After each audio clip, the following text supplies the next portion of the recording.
Azərbaycanda 2015-ci ilin dekabr ayında boru kəməri nəqliyyatı vasitəsilə yükdaşımalarda qiymətlər 13,5%, qazın nəql olunması, nefti qiymətləri isə 15,9% bahalaşıb. Dövlət Statistika Komitəsindən bildirilir ki, 11 ay ərzində bütün nəqliyyat növləri üzrə yükdaşımalarda ümumilikdə qiymətlər 12,4% bahalaşıb. Bu ildən yükdaşımalarda vahid tarif sistemini tətbiq edən hökumət sahibkarlara yeni güzəştlər təqdim etməklə yerli və tranzit yüklərinin həcmini artırmaq istəyir.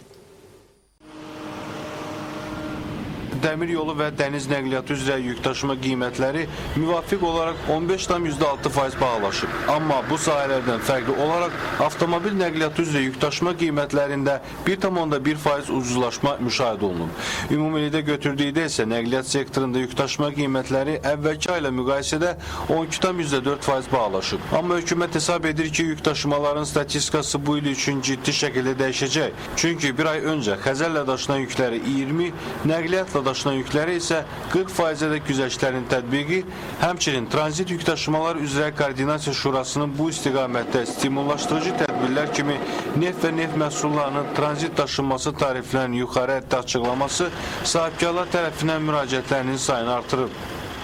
Prezident tərəfindən müvafiq sərəncamlar, qərarlar qəbul olunub, güzəştlər tətbiq olunur daşımalara, konteyner daşımalarına, gömrükdə sadələşdirmə başlanıb, hətta elektron deklarasiyaların, yəni bəyannamələrin verilməsinə hazırlıq gedir.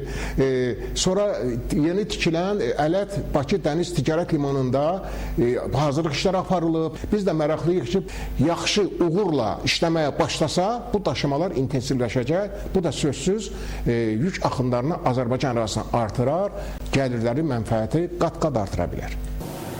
İndi Azərbaycanda daxili və tranzit yükdaşımalarda əsas yüklər neft və neft məhsulları konteynerləri təşkil edir və həcmi illik təqribən 35 milyon tona çatır.